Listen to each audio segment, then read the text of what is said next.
Hi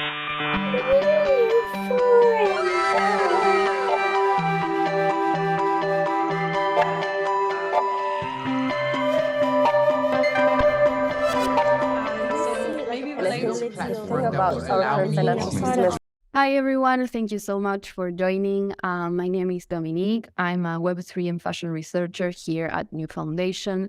This is a session that is hosted by New Foundation and our partner NEWFORUM.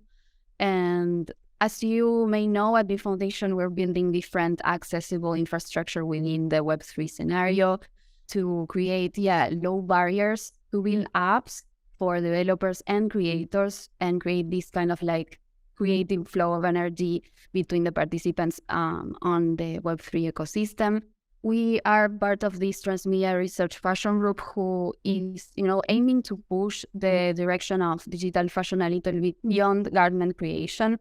So it's intersecting, new technologies and new ways of expanding storytelling through new platforms and social media and internet culture and memes and everything that intersects our discourse today. So we are, very happy to have these sessions with all of you. And I believe that's a little bit it. Great. Thank you, Dominic. So welcome everyone once again. I'm Marina Tarova. I'm going to be your moderator today. And my background is really accelerators and early stage funds.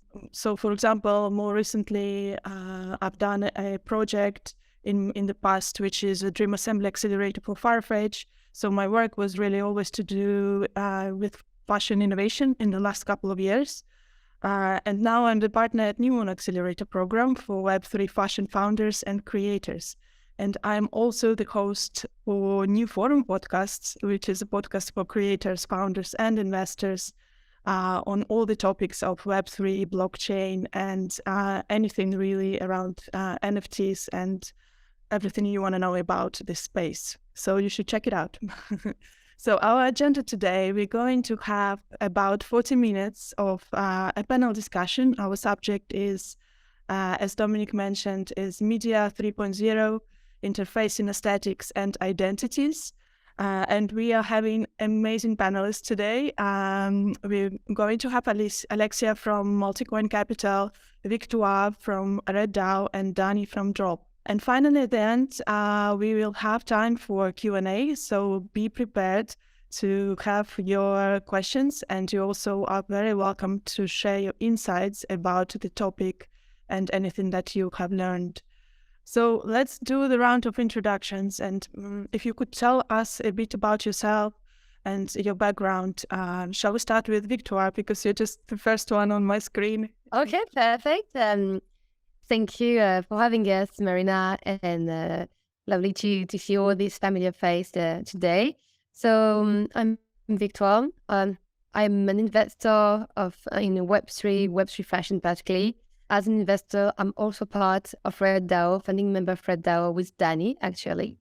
So with RED DAO, we are a DAO that are investing also in digital fashion, but in Web3 fashion. We started as collectors, but we know also investing in projects and in companies as well, and doing lots of wonderful things to help this industry to grow.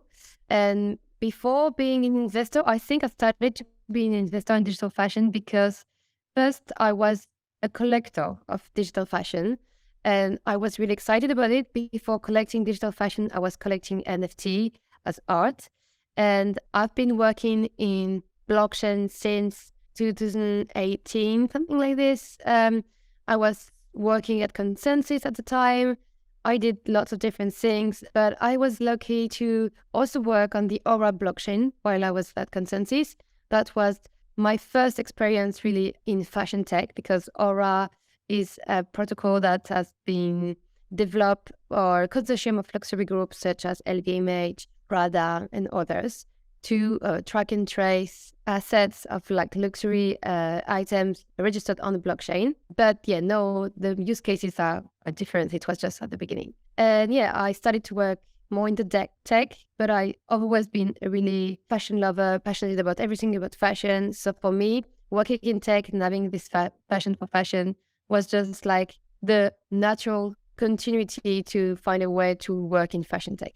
That's it. Thank you. That's fascinating. Thank you, Victoire. Aleksija, do you want to go? Yes, sure. This is actually the second panel that we've been on where Marina's moderated and I've spoken on. So we're now a natural pair. I'm happy to be back. But yeah, I'm Aleksija. I am an investor at Multicoin Capital. We're kind of one of the OG crypto investment firms in the space. We've historically been known for our DeFi and infrastructure investments, but I was brought on the team to focus exclusively on consumer crypto. So I always joke that I get to do the fun stuff on the team. Prior to Multicoin, I had my own consumer business startup. Basically, it was like Goop for girls between the ages of 12 to 19. And then I went on to get my FBA at NYU Stern. And while I was doing that, I was doing traditional consumer VC investing. And then, like all of us, realized that the entire world is going to shift to Web3. So I should as well, which is why now I do consumer crypto. And because of my experience, much like Victoire, like my interest has always been in fashion, and that led me to naturally focus on this space, which I think is one of the most exciting communities, which I'm sure everyone on this call can kind of back me up on, one of those exciting communities to be in crypto, because crypto is so nascent, and then consumer crypto is incredibly nascent, and then talking about digital fashion, like we're literally building the industry from the ground up with some of the most amazing people I've had the opportunity to meet in crypto. So I'm just grateful to be in this space and then to be on this call. And it's so amazing to have you as well, Aleksija. Thank you for joining us today. So yeah, let's, Dani, would you like to introduce yourself? Of course. Thank you so much for having me. So I think in the same way as the other two on this call, didn't actually begin my career in fashion. I began my career in crypto and then in an innovation consultancy where I would go into large corporates and basically say, here's how this emerging technology will change your industry. Here's how you should respond. And I've been passionate about fashion since I was very, very young, but I never quite knew how I could work in it. I'm not a designer.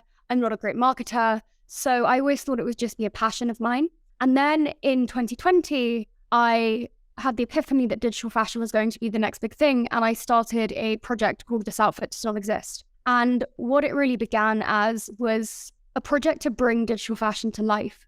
So I saw it as the future. At that point, no large brands had done it. It was obvious from phenomena that we were seeing in games and also just sustainability trends that was the direction that the industry was moving in. But no one was talking about it anywhere. So I started this blog where I would write these long reads on digital fashion. And I also had an Instagram account where I would post images of me wearing clothes from various digital fashion designers. And, it was so early that there were only, it was DressX, Tribute Brand, Replicant, and DressX had 5 garments on their platform at that point, as opposed to the thousands they have now. So there wasn't a great selection. But it was really this idea that I could bring it to life in the imagination of those in the fashion communities, but also in the imagination of those in traditional tech. So that's how it started. It was meant to be a side hustle. Obviously, we had the NFT boom a couple of months later, and I became very involved in that.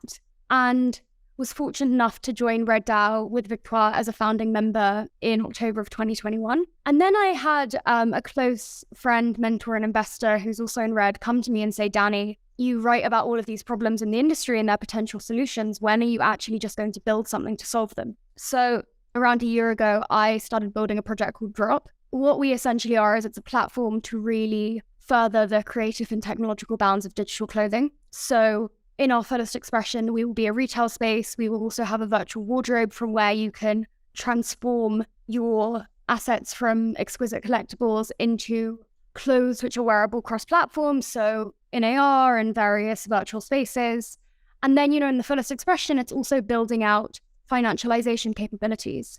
So I think the reason that a lot of us are so excited about this space is because finally you can subvert the inequality that exists within our industry where a few people at the top get paid and that's it, and really reward creators. So it's the idea of people being able to financially benefit not only when a good is resold, but what about when it's rented? What about having where to earn, where a consumer would be reimbursed by the brand for wearing their piece of clothing in a strategically valuable location? So that's kind of the whole platform. But we are launching our first collection designed in collaboration with an incredible artist called Nicholas Sassoon this month. And that's really going to hopefully push some boundaries in terms of not only being really beautiful garments aesthetically, but leveraging a range of different techniques to convey the narrative. We're using generative processes, we have digital moire, and we have a range of actually process systems which are particular to fashion, which I'm super, super excited by. So I'm so excited to be here right now having this conversation. Oh my God, that sounds amazing. Thank you so much, Daniela, for being here. We would love to hear more about DRAUP, and you will have a lot of opportunities to share with us whatever you want to talk about. But actually, it's interesting how you started also talking about your background, because you ladies are all having such a strong background in fashion. And it will be interesting to hear your view. How did you see the digital fashion actually developed from the start? Like how it has evolved in general? And yeah, it would be great to hear your opinion. And maybe we can start with Dani. Dani, if you want to go for it, because you're already talking. I think for me, the kind of evolution that I've seen was we began with digital fashion being pretty segmented. So in terms of games, we have digital fashion. We've had digital fashion in games since 1979, where in this game, which was one of the very early boxing games, there were striped shorts, which were delineated by these like very basic lines.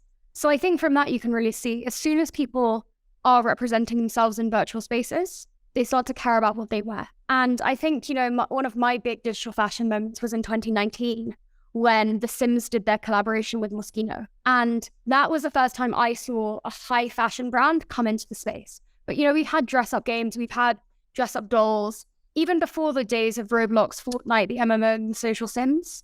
Digital fashion in games has always been something that's very prevalent. So I think that's kind of the first category. The second category, which really arose at the time that I started, so late 2020, was this idea of ORL digital fashion, which I call on real life digital fashion. So instead of being digital fashion that's worn direct to avatar, this was digital fashion that you as a human being could wear on your social media profiles. So Tribute Brand was a big pioneer of this, DressX, Replicant, and at the time it wasn't an automatic process. It was you sending in a photo of yourself and having a digital garment put onto it. So you were paying for a photo essentially. And you know, at that kind of very early point, these were not owned by you.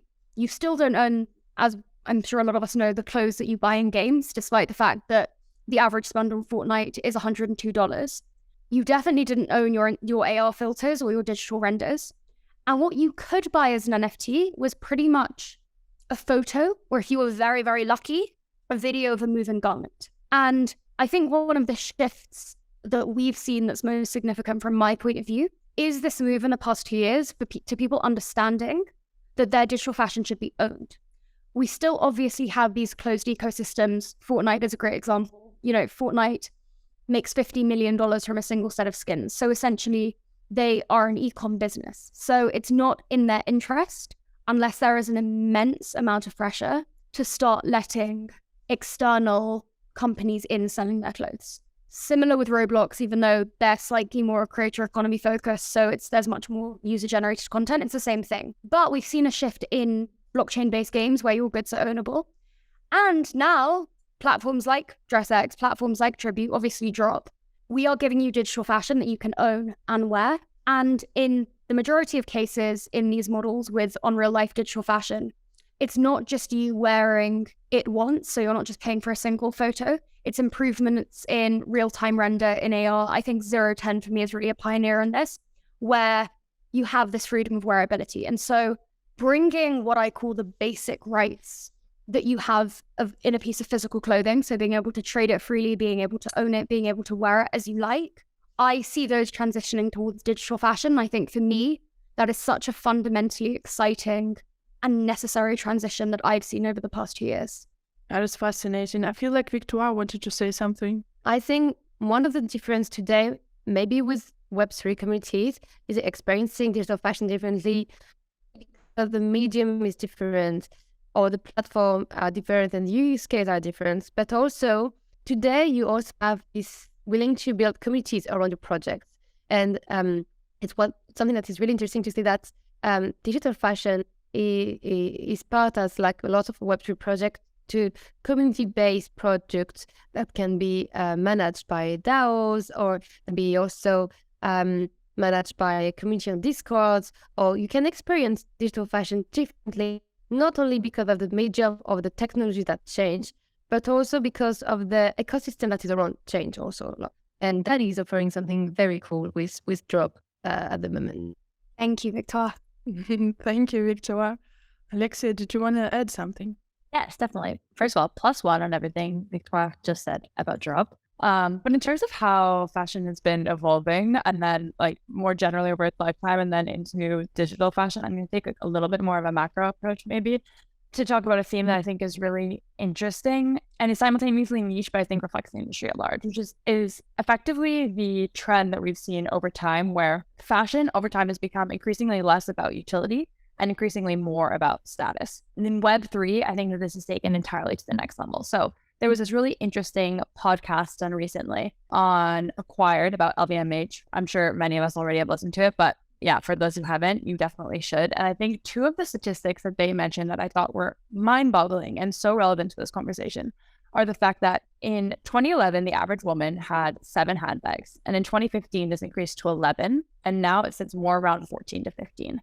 And the idea is that if it were just about utility, you would have 1 handbag, because the idea is that you just need something to carry your items. You'd go to Target, you would buy a leather like sack, and you would put your things in there. But if you're owning 15 handbags, it's because it represents something more than just utility. It represents status. And because that number has gone up over time, it shows that status is becoming increasingly more important over time. The other statistic that I thought was really interesting is that the average tech company, and I'm just going to do a little bit of finance really quickly, so sorry, everyone, but the average tech company EV to revenue multiple is 2.6x, and their average EV to EBITDA multiple is 12.7x. Hermes, which is obviously one of the highest luxury brands in the world, most well-known, that subsists almost entirely on status, has an EV to revenue multiple of 16.1x and an EV to EBITDA revenue multiple of 40x, which just shows that basically the equity value of these businesses has almost nothing to do with utility. It is almost entirely brand-based, and the value of these companies comes from the brand, which comes from status signaling. But you take that into Web3 and you take that into digital fashion, there arguably is no utility. Like, at least right now, there is no utility to digital fashion. It is all about status signaling. And if status becomes that much more important, which we've already seen on social media in the digital world, and then there's this added layer where in the digital world, more people can see you signaling your status. Does that then increase the value of the goods themselves? And how do we begin to think about how we value digital fashion, what its use case is, and what it's good for? And so that's obviously a broad, open-ended question that I think that we can explore over the course of this discussion. But I think that increasing the value of status is something that's going to be really experience kind of a step function change with digital fashion. Well, exactly. That is one of my questions for today's panel about the values for digital fashion. So we can maybe jump straight away to it. So I would love to hear your thoughts around how do you think we can determine this value of fashionable assets within digital space? Because, you know, how do we actually arrive at the consensus of creative value, and what role does this play for collectors and patrons? I guess it's interesting to kind of, it's the subject of identities as well, you know. I guess it's the blockchain industry is looking into that right now really deeply. And I think it really plays well in the fashion industry in general. I would love to start because just to rebound on what Aleksija said, because what she said was really true and important to understand. But also, we need to make the difference of different type of fashion, like in real fashion, physical fashion, or digital fashion. You have the mainstream fashion and you have the luxury fashion.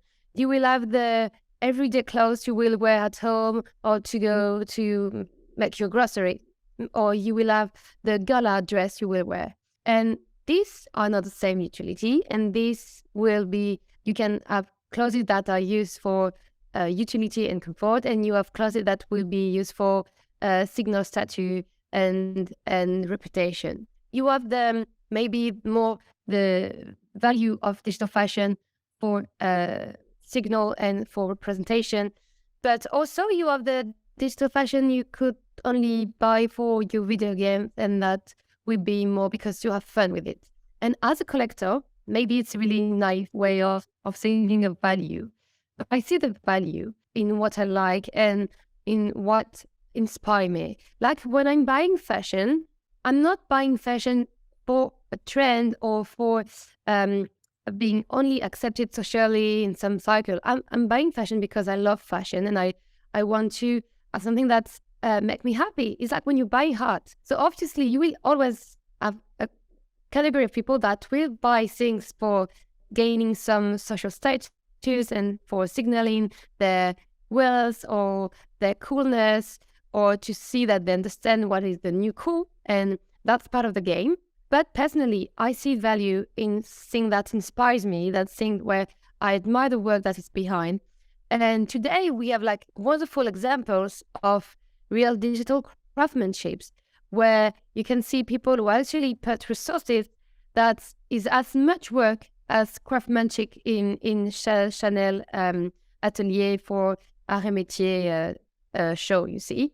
And I think DRAUP is one of the examples. You have Aurore Boros also, that is another good example of people who actually put real mean to build something that is more than just a filter. So you have these different use cases that implies different signal, I guess, and as a consumer, you will look for different things. There is not one answer. Absolutely. I absolutely agree with that. I don't know if Daniela wanted to add. I think both of those are really great points. And I think the point around status signaling that I think of that's very interesting is I don't think you can convert physical status directly over to the digital space. We've seen a lot of traditional brands completely fail because they don't actually authentically engage with communities. And I think culture is so much about context. So an example from a fashion perspective is that you wouldn't wear your haute couture dress to a Lakers game, and you wouldn't be trying to show off your signed Lakers jersey front row at Couture Week, because you wouldn't be really flexing to your target audiences because of the importance of context. And I think it's very interesting because we all know that the next, 5 years are going to see interoperability standards. Things will be able to be worn everywhere. But I think just because something can be worn everywhere, it doesn't mean that it should be, because of this context argument. So, for example, the ninja skin in Fortnite, that's become one of the most coveted skins. It's based off a man called Ninja, who is a famous Fortnite streamer. If you try to sell a ninja skin in, let's say, Roblox, and let's say those people had never heard of Fortnite, it wouldn't land because they don't know who the streamer was. Therefore, there wouldn't be value in that item. So I think remembering that whilst interoperability is something interesting and important, it's not the be-all, end-all of our ecosystem now or in the future, because of the importance of context is something that I think is very integral to remember. And I think around that and around brands in the space, I think if you look to the traditional, let's say, art plus PFP NFT space, where I think that you have fashion, you have music, you have performance art, and a certain number of different NFT categories. And we're here, and digital art is, let's say, 3 years ahead of us. It's had far more adoption. There are also things which have lent it to being one of the first movers, the fact that it's an asset in the physical world, the fact that it doesn't need to be worn, it doesn't really need to be interacted with in the same way. But if you look at that space, if you look at PFPs and if you look at digital artworks, the vast majority of artists or projects that were successful were born digitally from digital communities using, let's say, digital craft in certain aspects, and is a digitally native status signaler. And so I think the future that I'm excited to see and that we will inevitably see is not traditional brands dominating this space as they do in traditional fashion, but digitally native brands with digitally native communities, digitally native craft, and digitally native outlooks really being those that convey most status in the context of our digital future.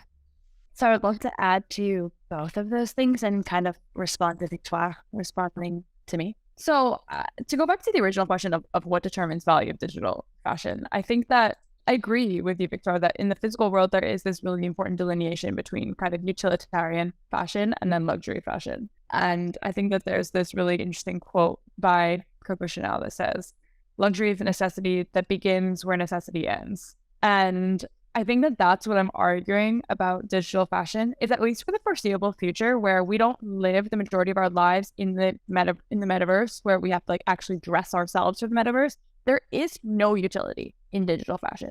There's no utility. So actually, all of digital fashion becomes a luxury. And luxury doesn't actually imply price point. It implies the fact that there is a lack of utility, and therefore everything is almost entirely based on brand. And so that's what I think is interesting about luxury, for example, is that the way that you create the value of a luxury good is the idea of kind of craftsmanship and utility plus brand. And that's what differentiates luxury goods from mass market goods, for example.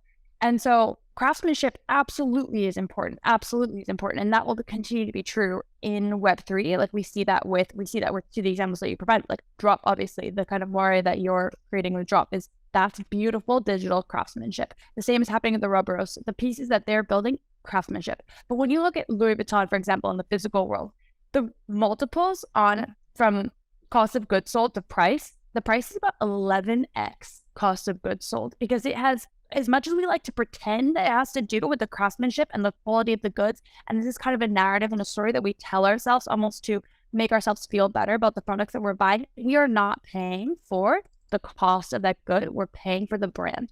And I think that that's something that we neglect in Web3, and maybe not as much in digital fashion, obviously, but in Web3 is like this idea and the importance of brand and how much that adds to the cost, the value of the good that you're buying. And so to kind of round this out, there is this economic concept of economic value. And so there's market value, which is what the market, like supply and demand, attributes to a good. And then there's economic value. And economic value is almost entirely determined by willingness to pay. What was the last person who bought this good willing to pay for that good? And I think that digital fashion becomes almost entirely, again, at least for the foreseeable future, dependent on economic value. And that is incredibly determined by brand. And that's what I think is honestly most exciting about digital fashion.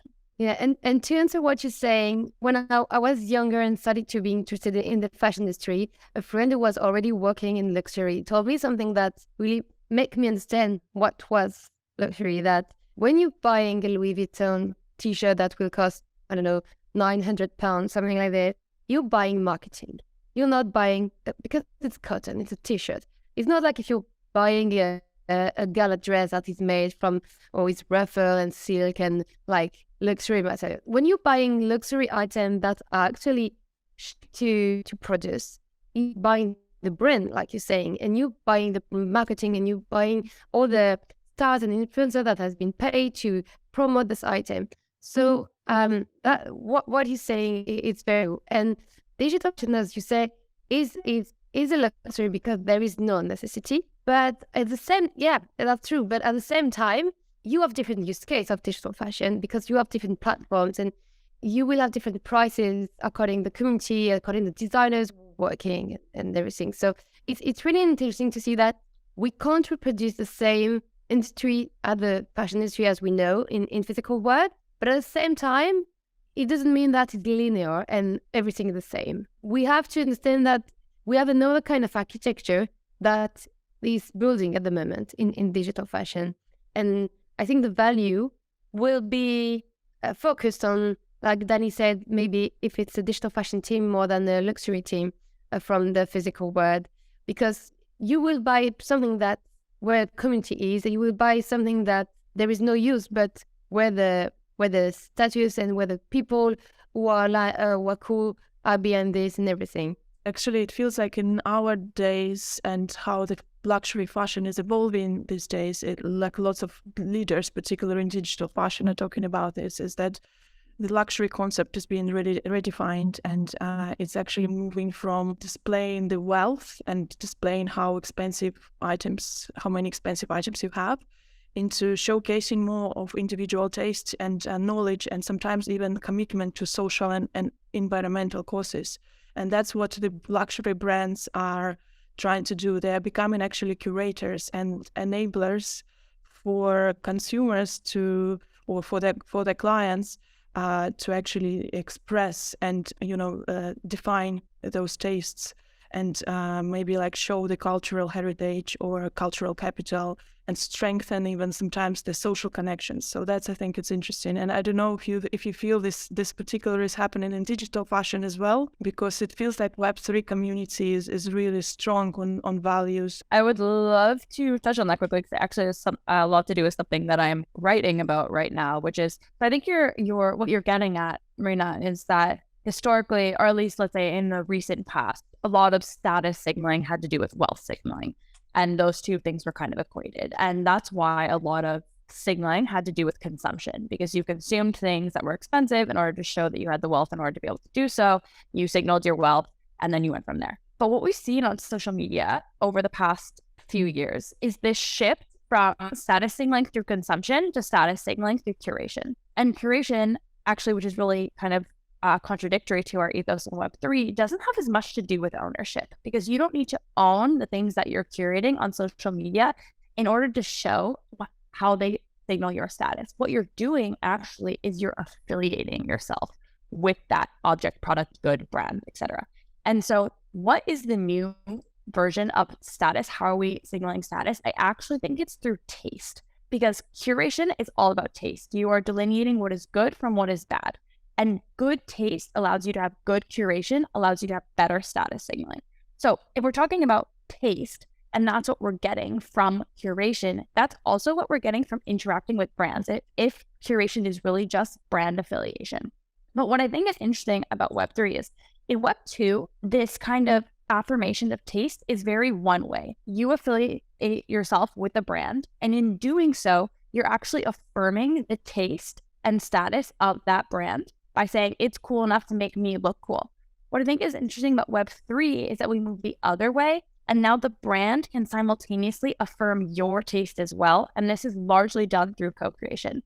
Also through, I would say, Web3 loyalty programs and everything, where they're able to attribute the actions that you have taken, whether it is by promoting the brand, affiliating yourself with it, or actually advising the brand, like giving it ideas on products that it should create. And then the brand is able to, in co-creating with you and in attributing all these actions to you and then rewarding them, affirm your taste as well. And this mutual affirmation of taste is what I'm hesitantly calling a proof of taste right now. And I think that is the new status, which is super exciting. I love the proof of taste. I like it. That's a really good way to I think to resume more. I do agree. Also, I think, it's been said a bit, but I think digital fashion also has been built in part by people who are actually activists in real fashion, because digital fashion has been presented as a solution for more sustainable fashion, because Institute of Digital Fashion loves to say, at the end, do we need more clothes? It's a statement, actually, or like Dani with this outfit does not exist. When you don't have any fabric, you're not consuming any polluting or problematic fashion that costs the earth and has many problems behind the supply chain and everything. So digital fashion, in a way, is already a statement for more sustainable fashion. Then you could debate, but is it really more green because all the resources we need electronically, digitally? But I think it's if it's a way to consume fashion and trends without any actual clothes, it will change not our way of consuming everyday clothes, because we're not naked. And as a fashion lover, I will always love buying clothes. But maybe for people who love to flex on Instagram every day with a new outfit, they will be able to play with creativity and fashion in a different way. And instead of purchasing something, wear it for one picture and then return it, and that's at the worst cost for the planet in terms of carbon impact and travels and everything implies, sustainable fashion might be a part of the solution. I don't say that digital fashion will be the solution of sustainability and will replace fashion, because I don't think it's true. I'm just saying it might be a little shift for certain people in their way of consumptions. And if it's already a little thing, it's still good. Yeah, I totally agree. It's totally not solving all the world's problem, but I think some shift would be good. Daniela, do you have anything to it? Yeah, I think it's very interesting. I think to just build on the points that were already made, I do not envision, nor do I want, a future where we are not buying physical clothes and all walking around looking at each other on green screens. But I think digital fashion can be a really exciting complement to its physical counterparts. So I know this myself as a consumer. I've bought things that are trend-driven, which I've gotten sick of or don't actually look good on me, or, to go back to status signaling. Maybe status signaled something at one point, don't anymore, which is what the entire fashion industry runs on. And what's beautiful about the digital space is you can own those clothes digitally. You can leverage them without committing to ownership and the environmental implications that come from that. So I really think digital fashion can be this tremendous complement to begin us consuming more sustainably.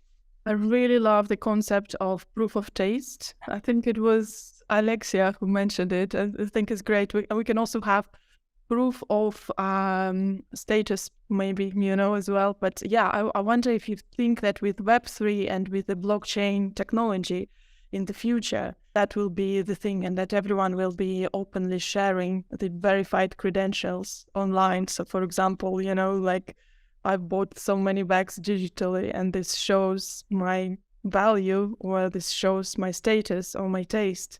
Do you think that is potentially the future, or what are your opinions about this? Aleksija, quick question from me. Did the study say the price of the bags? That is a great question. I don't believe so, but I don't know if it matters the price, because ultimately you're spending more of your income on bags generally, right? Like if you're buying 15 compared to 11 compared to whatever 7, like you're spending a larger percentage, I would imagine, of your income on them. But no, I don't think. I'll actually look it up. I think it's a Coach study that talked about it, so we should look into it. Because even like the way that I think about it, a lot of my handbags are kind of from quite mainstream luxury brands, but now I'm looking at buying a Capani bag for $300. So it's like this diversification, maybe also in pricing of these items, which also then signal different types of status, right? It's not. Totally. It's now not dominated by luxury brands, which are saying this is exclusive, you can afford this. It's also a new kind of in the know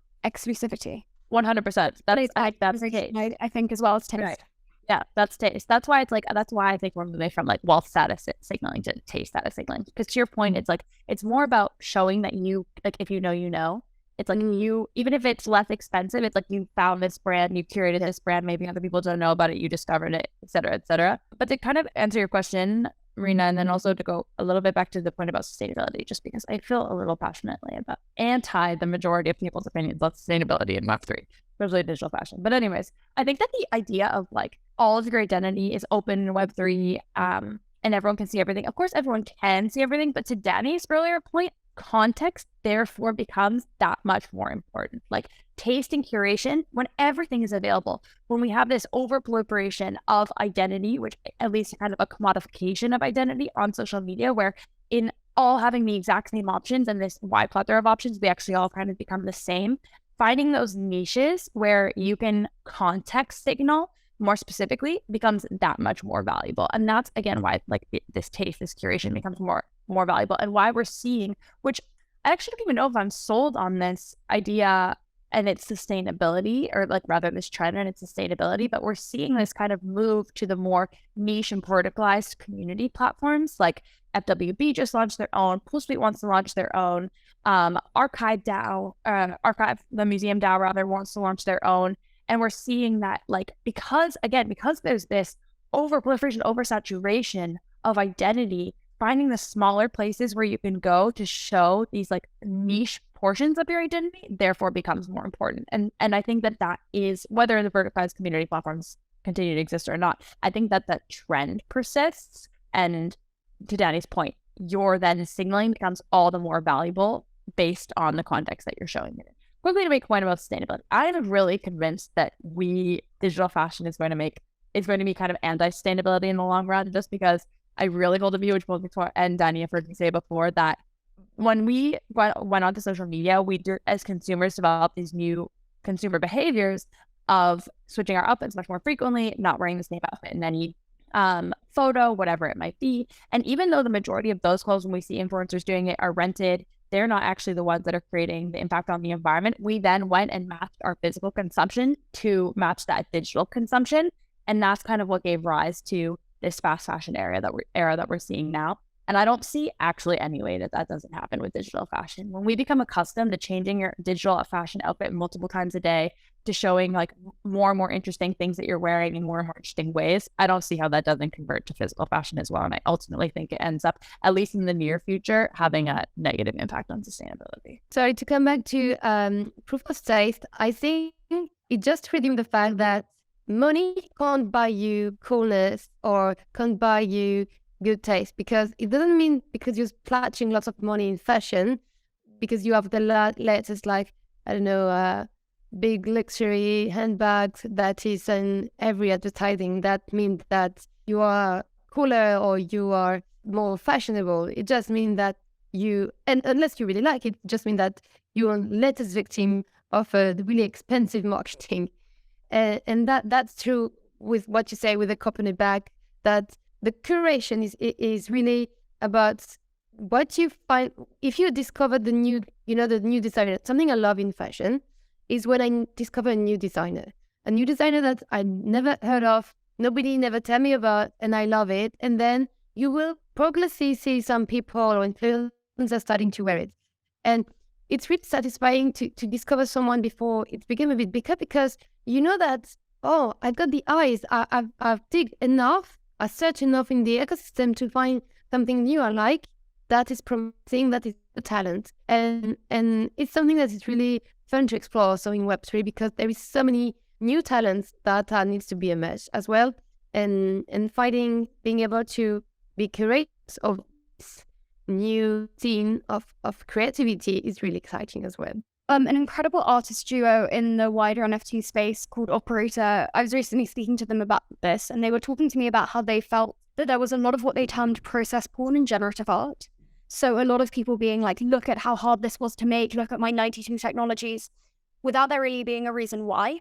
And we actually published an essay under DRAUP, which was to do with the prevalence of the metallic puffer jacket in digital fashion. Like, why are there so many of these puffer jackets? Turns out that it's very hard to create, from a 3D perspective, a metallic puffer jacket. So there was a lot of people basically flexing that they could create this without basically saying, what's the narrative, or is this a beautiful thing to create? It was just literally being like, look at how good I am at 3D. And when I think of proof of skill and creativity, for me, it's using technology in novel ways. It's the skill needed to produce a good piece of digital fashion. We just published an essay on this as well. I think there's a big assumption for people outside of our industry that because it's digital, and especially now with the prevalence of AR and Midjourney, it's like, I could do that. And it's actually incredibly high skilled, especially to create 3D garments, wearable garments. My 3D designer, has had, a 7-year career. He's one of literally the most talented people I've ever met. So I think there's proof of skill and creativity there. I think there's also proof of skill and creativity in how you interweave your narrative. So why are you using these technologies? In our first collection, for example, every collection we design is in collaboration with a digital artist. For our first collection, we're working with this phenomenal digital artist, Nicholas Soon, whose work is always focused on the digital image. And so what Nicholas has done with us is he's created moire prints.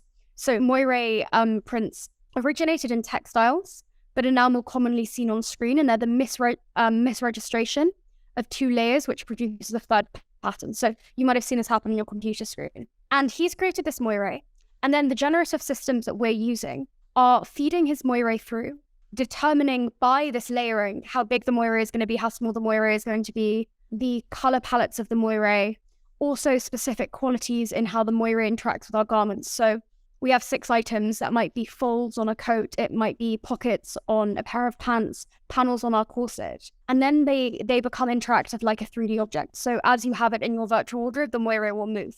So for me, there's a cohesive narrative there. It's the point of the collection is to really bring out what happens if we embrace fashion's digital image as our inaugural digital fashion collection. Nicholas's work is with the digital image. We're utilizing moire, which is both textile-based and also digitally native in this respect. And then the way we're using generative systems is to bring out fashion native traits. So for me, that's bringing together this technology, but also a story you're telling with it. And for me, that's absolutely integral. But I think, that's just, my point of view and my take on it. I was very excited about the generative art movement, and I see generative as very fitting to fashion because it allows you to have similar processes to what you'd experience in a couturier. When you go to Paris Couture Week, you're getting a unique item from a brand. Same with a generative piece of digital fashion. Every single thing from our collection is completely unique because it's using a generative algorithm, but it's from our wider collection. So that was exciting for me. But we're one of the first to do this. Ouroboros, for example, doesn't, and they still have immense craft. Their original collection was biomimicry. You could see it in the design, you could see it in how it was exhibited, you could see it in how it was created. So I really think it's that cohesiveness. And actually, why is this digital? How are you making this more exciting, and how are you making this more emotive? That's really integral in my eyes. A small point is, as generative fashion, art, everything becomes proliferates more and more, the need for blockchain as a proof of origin, timestamp, etc., becomes increasingly more important, which I think is really exciting that those two things actually go really hand in hand, and that's why we've seen so much crossover between the two industries already. And the other point is that AI, at least yet, to date, does not have taste or creativity in that sense, and so these things become increasingly more valuable for the creators. So I think that's exciting. Thank you, ladies. Let's take questions from our guests. I think I see two guests that I quickly want to mention also. Jules from Enzo Collective and also Zing from X Identity. And we would love for you guys to jump in a second. Also, hi everyone who's here from the NEWFORUM community. We're happy to see you all. I'm Joyce, and I also worked in fashion before. And yeah, the chat has been fire so far, but we love to hear some more of our guests who joined. Jules or Zing, if you are ready to jump in the conversation, we would love to have you on right now. Thank you guys so much for having me. I love all of you guys. I am Jules. I am the founder of Enzo Collective. We're building a digital social closet. So a lot of what, Aleksija says, we've talked about this a lot, like proof of status. I resonate really well with that. And I think there is huge potential in curating closets and curating pieces. And we're trying to do that. So basically, we're launching something for NFT NYC. So if any of you are going to be there, feel free to reach out to me. And yeah, so happy to be here. I would love to hear a little bit, because Aleksija is very prominent on this, that there's no utility in digital fashion. So one of the things that I think about all the time is, obviously, we've seen so many NFT projects failed because of no utility. And they say this 1,000 times, especially in the Web3 space. They're like, okay, like your project has to have utility. So where do you see the future of digital fashion if there's no utility? I'll give my short kind of response to this, which is why I actually was thinking about this literally this morning, which is interesting that you bring it up, because I was thinking exactly about how NFT communities fail, and then we're like, oh, it's because the NFT didn't have any utility. And I actually think it's because it didn't have any utility and brand. It lacked both. You can lack utility if you have brand, and kind of vice versa. You can lack brand if you have great utility, but you can't lack both. And I think that that's what we're seeing in Web3 is like there's this complete lack of understanding about what a brand even is and what brand value is. And then you see NFTs being dropped with little to no utility, and then no one wants them. And it's like, oh, I wonder why. Because you're not getting utility from it, and then you're not getting status from it, which is actually kind of a utility. So I think that that's the number one kind of point. The other is that I do think in the future, perhaps the far future, there will be a sense of utility in digital fashion in which you're spending so much time in whatever the metaverse is and however that looks in the future, that there actually is a necessity to addressing that digital version of yourself. And therefore there becomes like some utility, but even that is still, I think, much smaller than it is in the physical world. So that's kind of my point, is like utility decreases, but brand increases. And I think brand is more exciting anyways. Yeah, I completely agree. If I could add something to what you said, Aleksija, I think that utility in digital fashion, it might not be where we imagine it will be. It might not be in creativity of digital fashion, but more in the use cases of customer relationships or creating new experiences for the people who are consuming your digital fashion. For example, if you're seeing some of the use case that luxury brands try to explore, not succeeding yet, but if you see an NFT that is paired to fashion or digital fashion, but it might not really be necessary to be just digital fashion, you can gain access, you could gain membership, you can gain exclusivity in the way you're consuming this brand, because if you're a top tier consumer, imagine you inviting to a show or you're inviting to a pre-sale, something like this. So the question is, do we need NFTs to create this exclusivity in relationships? I'm not that person. But if using it, for example, I saw that, so it's not related to fashion, but I don't know if you saw that recently, Ticketmasters released NFTs for the ticket concert they are going to sell. So I don't remember exactly how it's going to work, but if they see that you are buying a lot of ticket concert for one artist, or you're spending that much, in general, you will get different access. You will be able to elevate your access to consumption because they have registered through the NFT the way you're spending money in tickets, concerts.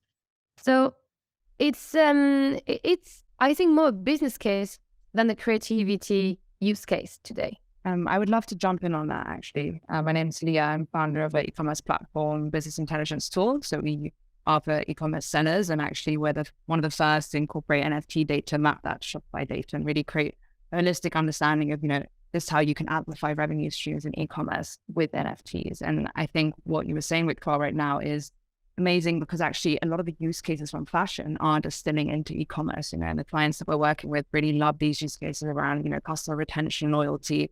They want to understand their customer better. Social media still doesn't enable that, whereas actually with lower impact on privacy with a wallet or transactional data, you can see what people are interested in and create a profile there.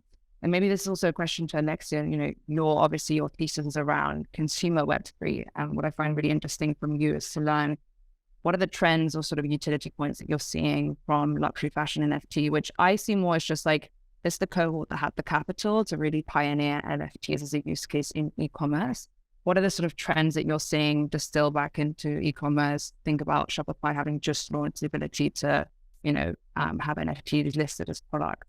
And which ones do you think are kind of like really only for the luxury fashion, digital fashion cohort? Yeah, sorry. Actually, just to comment on that really quickly, I totally agree with what Victoire is saying. I've been speaking actually almost exclusively about digital only fashion. I'm like not touching digital fashion, which I think is what Victoire and what you were getting at. And I think that that's an entirely different industry that has a very different value proposition. But I think it's important to distinguish those two things from each other. When it comes to digital, I'm 100% on board with all that utility. That's a very different use case though. And then kind of to answer your question as to why luxury NFTs, yes, I think that they have the money to be the first to experiment, that's for sure. But I think what's interesting about luxury is actually I was speaking to the head of Web3 at Richemont, and he was talking about how the real value that they're getting from NFTs right now is, okay, so luxury really follows the kind of 80-20 rule where it's like 20% of your customers make up 80% of your revenue, but it's actually probably much more concentrated than that, where it's like 5% make up 95% of your revenue. And so the engagement of those consumers is incredibly important in luxury. Throughout COVID, it became the case where they were not able to engage these consumers in person as often, and in person is where they make almost all of their big sales with consumers. Still, luxury doesn't sell as much online digitally only, which I think we all know. So what is the power of NFTs is engaging their consumers digitally, allowing them to buy in and have kind of skin in the game. And then that pulls them IRL. They're more compelled to engage with the brand IRL. And then that's where they make the money. And I think that is where the value prop sits for luxury. There's so many others. There's also the ability, obviously, to track provenance of goods and ownership and whatever else. But like, that's what I think is kind of exciting about luxury NFTs right now. But again, digital is like a whole other discussion that we could talk about for another hour. I love the points, Aleksija, and everyone is jumping in this fire conversation. I would also love to hear Sokyan's view, who's here right now, the CEO of New Foundation. And so far, this conversation has been super great. Hi, everyone. Yes, I love the conversation. So much passion, so many good points. So I guess one topic that I'm interested in right now is status is the thing that drives fashion, or it's one of the things that drives fashion. The status has flavors, taste, communities, and so on. So it's not like one like universal brand like, I don't know, Vuitton, but it's more people who like claim different belonging or membership to like different communities based on their aesthetics and so on. Now the question is, currently there is a market for crypto culture.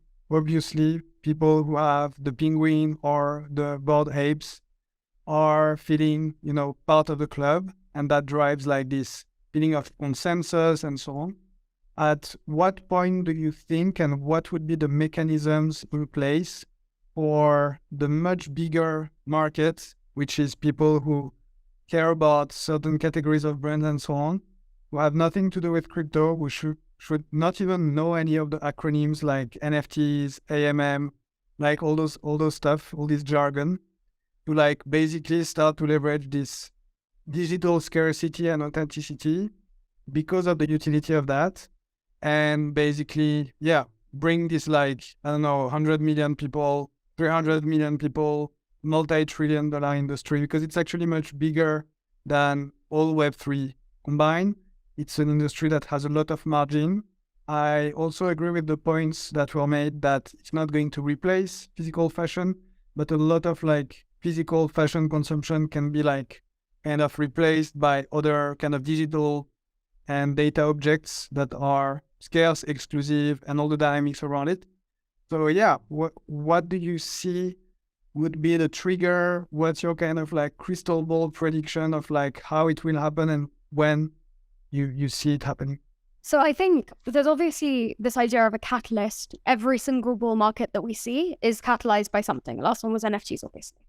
But I also think there's an inevitability of time, which is just basically maturing consumers. So if you look to the younger generation right now, we have a colossal quantity of the population in, let's say, countries like the US, who are playing games and who are spending money and actively invested in their digital identities. How many Americans play Roblox? Over half of US kids and teens under the age of 16 played the game in 2020. And I think it's gone up. And, so you already have these consumers who are as attuned with the idea that digital identity is as important, if not more important, than their physical identity. The difference is these kids are under 16. So they do not have the purchasing power yet that you would expect them to have in the next 5 years. So as well as seeing these catalytic shifts, which I'm sure Aleksija and Victoire can talk more about, or anybody in this chat, I also think we're just going to see natural maturity of consumers whose lives have been grown digitally. Kids are going into school and being bullied because they weren't wearing a cool love skin in Fortnite the night before. And we're just going to naturally see that progression. And for them, their digital identities are synonymous with their physical identities. So digital fashion will take on through them inevitably. I had unmuted myself just to say that Dani should give an answer because I knew that she had great thoughts on this. But just to add quickly, my thoughts are very short, which is that I think and I know, again, people have heard me argue this before, but I think that what brings digital fashion to mainstream is AR. I think that's the first and best use case. But I wanted to say, Aleksija, not cool. Sorry. Basically just that like these young consumers are already living on social media. Social media is where we signal our status. We do that largely through fashion. So I think the really easy use case is bringing digital fashion to social media. The way that we do that is AR. But before I go, sorry. No, please pay, because you're telling it with more background than what I could say. So I'll choose. I think that what Dani said is very true, that the new generation will be a natural adopter of digital fashion because they are already consuming digital fashion. So it seems just natural for them to consume that. So it will evolve in this way where they will explore maybe even more digital fashions.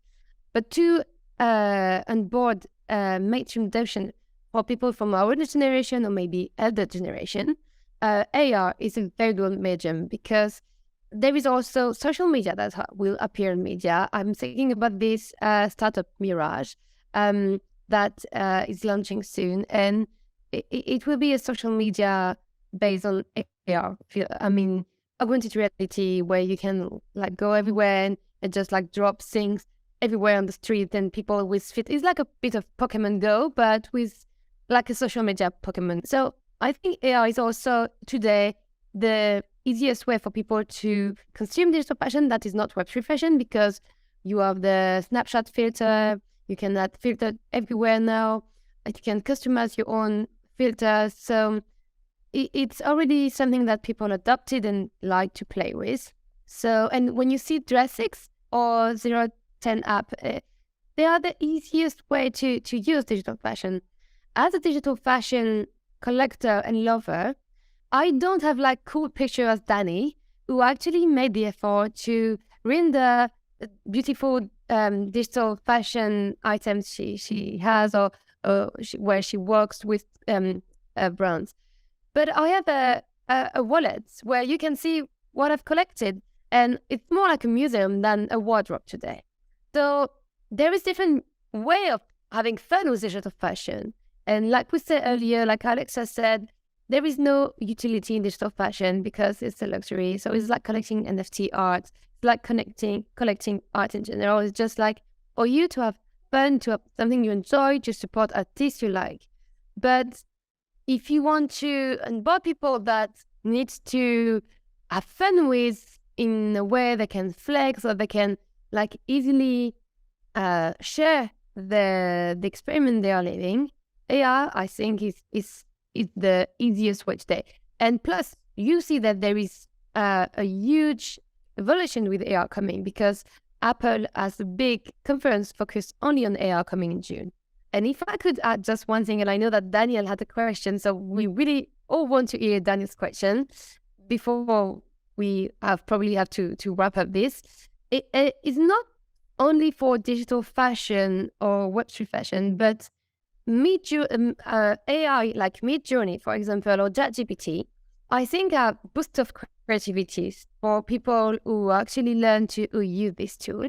So if you're using Midjourney to invent the way you are, imagine you can't draw, you don't know how to draw, you love fashion, and you use Midjourney, and you can create digital fashion because it will not be like physical fashion, but you can create like beautiful portraits, you can create beautiful things without having any skill than the one that actually learned to write a good prompt. And I think it's something that I saw really emerging recently, obviously, like everyone. And there is a new way of seeing digital fashion, like fan art in a way, where you can explore fabric, textures and everything, just like 2D. But it's not NFT, it's not Web3, but it could end like this. It's just a new way to play with fashion. You can see Nick St. Pierre tweet. I don't know if you're following. I love to see what he's creating. He's inventing fantasy Gucci collection inspired of different era or different style. And there is a lot of people who actually have fun with AI to create collaboration that never exists with two different brands. So it's a really fun way to play with creativity in fashion, only for the eyes. It's not wearable, there is no utility, it's not Web3, but it's a new way for people to have fun with digital fashion. Amazing. AR is the future of adaptability. So Safyan, I would love to hear your take on this. What do you think? Do you agree, disagree? AR as like the gateway to digital fashion or not? Or is it identity? And then I would also love to hear Daniel's question on take on this. I think that augmented reality seems to be a very promising technology, especially in connection with social media. I think that definitely also the skeuomorphism of like physical fashion is not necessarily like the way it's going to look. I think that people will play a lot in the same way we have played with like face filters. There will be a lot of like extravagance and creativity. So let's not expect just like replication of like traditional clothing, but more crazy stuff. And agree also on the Gen Z. And yeah, I think that that's the open door to a lot of like new formats, because as we saw, digital fashion is not just about clothing. It can be a lot of things. Like a Tumblr, for example, is like the representation of someone's like taste or digital aura, and like the combination of like all the pictures that you can put on a Tumblr. I think that's something that has been overlooked by Yahoo and The Purchased.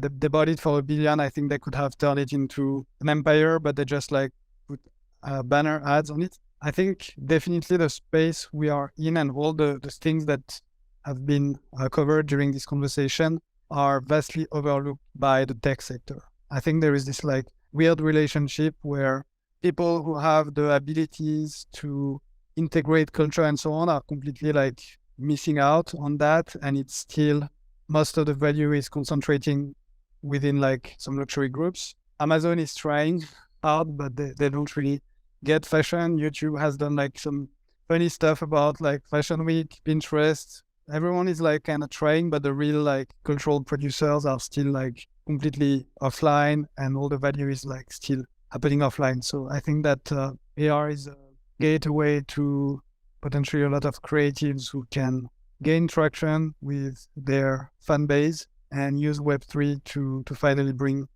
this like value creation in the digital space.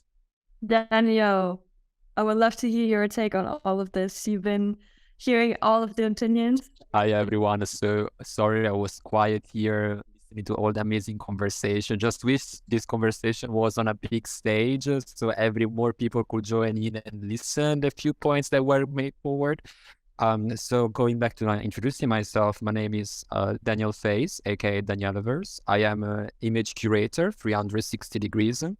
I represent today Ouroboros as the head of community and PR, and I'm also the digital editor and curator of RED DAO, which is the first magazine. So I mean, there is many points I've been going through this discussion. One of them, which really, of course, intrigued me, my research of curation, because I curate not only digital fashion, but also digital art, lifestyles, and futuristic, hopefully also sustainable lifestyles. One of them is the discussion about identity and about status. I think the both in digital fashion, whether it's also digital art and in the real world, they both collide. In terms of identity, what I think we are exploring as well at Ouroboros is the blurring the lines between the two genders. So to give you an example that maybe might make you think, going back to the past when everyone used to play Lara Croft and Tomb Raider, it didn't matter if you were, a man or a girl playing. As we are moving towards, the Web3 and freedom of expression, hopefully as well, we don't want to make the same mistake we did with social media, which really brought forward the status line, being in different status. What we want, I feel, what we're looking at is for users and individuals to have amplified their gender performativity, because gender is all about the performance that is within us. And it doesn't matter what you wear and what you can create. Especially with digital fashion, I think what we are coming with Ouroboros, which is going to be, our NFT genesis, called Mesmer. It's something that will really blur the lines between gender. We are going to bring, of course, digital craftsmanship to the top level, but also utility, which was also one of the main points that was discussed this today. Unfortunately, I cannot make too much alpha about our utilities that are coming, but I trust when you will see and will get to know more about Mesmer, we can upgrade the conversation about utility again. And what I've learned from the speakers today is about utility is that still there is not a real definition of what is the utility. I think the sphere, the space is still open to guess that. In terms as of now, yes, digital fashion doesn't have as much utility as it could be, but we're just the beginning. So we're going to see that more, especially also from, the community side. The community is very important. And especially in the Web3 world and at Ouroboros, we put our community first and put the power in the hands of creators and the people of tomorrow.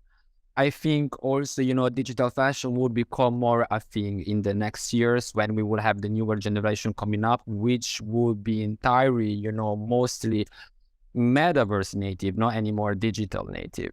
So I do believe there is something bright coming in the side of digital fashion, especially for us at Ouroboros. But what I want to say to the ladies here, which I really thank for your point of views today, is I want to say to you something that was said to me from a very close person who passed away last year. Her name is Vivian Westwood, which you might be familiar with. So she told me personally, to my partner, that nothing is basic. So I think this can relate to a certain extent in the Web3 world and digital fashion. It's hugely complicated to bring about the project, to make a project successful, or to make even the textiles perfect.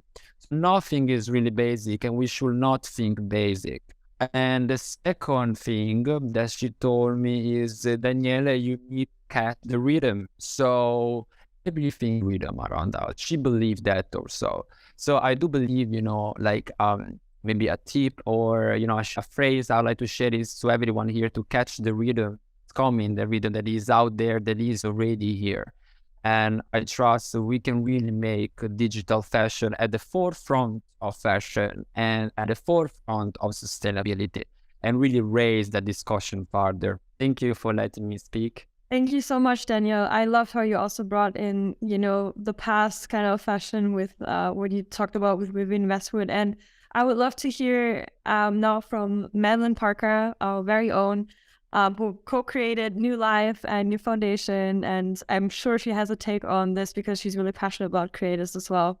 So I absolutely loved the discussion. I think putting together this panel, we were really knowing that everyone here is going to bounce off all of these key concepts. And from all of the work that Aleksija, Victoire, and Dani are doing, I think it's really front of the industry, especially in terms of how aligned everyone is in this understanding of the role of status and what that opportunity can lead to in a new type of fashion that we are seeing and that we're experiencing through technologies like Web3 and digital fashion. And it's actually kind of nice to be part of that. And in terms of there's like a softening happening where fashion and status is no longer meaning to be competitive necessarily, but it's a shift towards a postmodern expression of collaboration, and how can we rely on different signals in that process to create trust and to create reputation that's incredibly organic and is about the curation, but not only curation for taste, where that may be competitive and bring some of those dynamics from the rest of the fashion industry, but actually in terms of putting the emphasis on skill and what is the role and difference between the curation on the one hand, but also the creation, and how do we create room for new experimenting and then be able to use our identities in Web3 to be able to create like a map for ourselves that's in our control about the content that we see and the content we curate in order to get closer to that more natural expression of your identity and of your taste. And that's really interesting, especially with the big experiment that is New Life and everything that we've seen as a community through New Life, where you can really share work in a more feedback loop process. And this was one of the key concepts from this panel, is to think about the role of the interface and the role of Media 3.0 influencing that whole journey of telling a story as a brand, telling a story as a creator, and being able to have like a feedback loop within the actual interface experience as well. And those are all concepts that we've really been thinking a lot about for the past 4 or 5 years with New Life. And we've taken that process of trying to enable those values to surface through the interface experience and through the experience with content into actually infrastructure technologies with New Foundation, looking at how could you design different protocols to enable this process of proof of taste, but also the process of proof of skill. And we link that together in one concept called proof of creativity. And I think that is what is so needed in this transition. And for the fashion world to actually enter this space is to take that and to take it with this new economy values that is not so competitive, but is much more meta-modern and is much more about the opportunity of creating meaning and exploring meaning making and the process even of meaning making, which I'm sure in this research group we could philosophically dive into so much, the process of meta meaning making. But I think having that understanding is really what can create the link into Web3, into a new experience of aesthetics and identity in Media 3.0. And that's really, I think, where the industry is going. And that's what we aim to create for, in the technologies that we offer open source, is all inspired by this sort of ideology and the process of really working with creators over the last 4 or 5 years in this space. And we've also worked with AI. We've been part of Farfetch. We've been part of NVIDIA, OpenAI very early on. We did a lot of experimentations with generative fashion 3 or 4 years ago. And we saw there that also the same processes are happening, and how could you create that through your social experience, the way that you express your brand and your creativity online. What role is AI going to play in that? And ultimately, it comes back to safeguarding reputation and safeguarding the ability to, have meta-modern values that are not competitive, but are more collaborative and about the sharing economy. And you're protecting your IP, but enabling it to be also more shared. Thank you so much, Madeline. We have to close very, very soon, but any final thoughts? Aleksija, I see you wanted to say something as well, and then we wrap up very soon. No, I just wanted to thank everyone. Thank you guys for hosting us. I will take any opportunity and excuse to chat with Victoire and Dani and yourselves. So I'm really grateful. Thank you, everybody, for joining. It was really a pleasure to have you. And this session was brought by New Foundation and NEWFORUM.